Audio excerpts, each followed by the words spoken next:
Okay, so this is the DVD update over the past few weeks or so. Didn't get too many things, but did get some good stuff. First off is the Blu-ray of Hitman. Now this is something new that they're doing. They're including a digital copy. It's like a DVD, but it's made only for like making digital copies for like your iPod or something like that.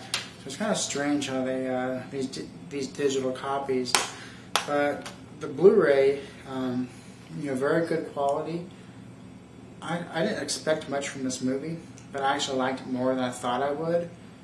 Whereas lots of people didn't like it quite as much as they thought they would, but I liked it a lot. Then we got the Wood Chipper Massacre.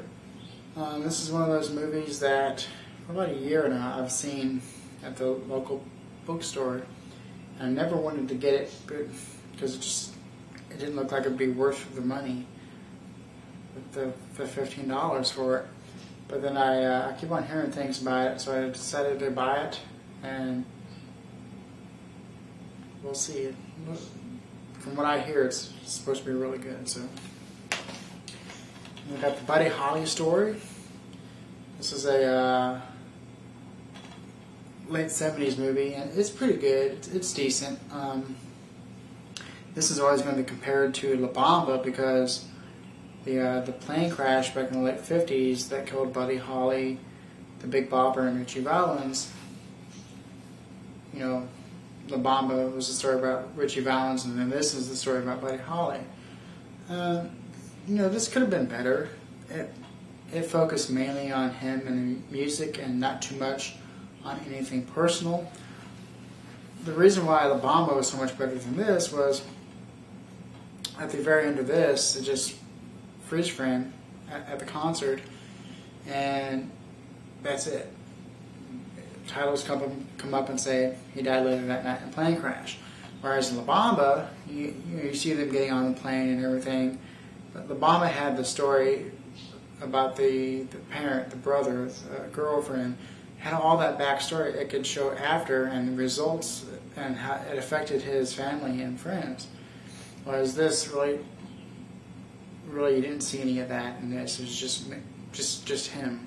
So, but otherwise, I thought it was a pretty good movie. It was odd seeing Gary Busey as Buddy Holly, but I think he did a serviceable job. Then we got the Karate Kid trilogy. It's funny why they call it a trilogy because there was the next Karate Kid, like in '94. But as far as the Karate Kids with Ralph Macchio, he's in 3 of them, and these are pretty good movies. The first one's always going to be, remain a classic, and I've never seen the third one yet, but I'm sure it's good. And the second one was good, but it should have been almost called the Karate Sensei or something like that, because the second one dealt mainly with the Mr. Miyagi character, and you could have taken the Karate Kid out of it, and it'd still be the same exact story. But other than that little misstep, still a good trilogy of movies. Then we have the 2-disc edition of Miracle, and this is a really, really good movie. It's a lot better than I thought it would be, and this is just one of those ones for some reason I never got around to buying, and I saw it the other day for $3 and decided to pick it up. And this is the classic story of the hockey team in the Olympics that came back and beat I believe it was the Canadians or Russians, they came back from against all odds and won. It's a really, really good movie. Then we have Caught, and this is I just picked this up, never heard of it before, but it was cheap, picked it up, and it's actually really, really good. This family hires this loner to work for them, and the loner kind of falls for the guy's wife, and it's about their relationship and how it affects that guy. And it's a really good movie, so probably hard to find, but still very, very good. Siskel and Ebert gave it 2 thumbs up. So we have The Ice Cream Man. This is one of those movies that either you hate it or you like it. I mean, there is no in between on this one. I like it because it's just so weird. And Clint Howard, he's the only guy that can play this Ice Cream Man. He does it so well, and this is a really it's a sick movie, but it's just fun to watch. It really feels like a '90s movie, and it's kind of hard going to the Ice Cream Man after watching this. And we got Just One of the Guys. That's kind of mad because this is in full screen, but that's why I've been waiting so long to buy this, but I had no other choice. I mean, I'm not sure if they're ever going to release this in widescreen, but this is a crazy movie. This is classic 80s, just classic 80s. And then what's kind of funny is the bully in Karate Kid and the bully in this are the same 2 actors. So his name is not on these, but it's whatever his name is, blonde haired. Yeah, he's in both of these movies.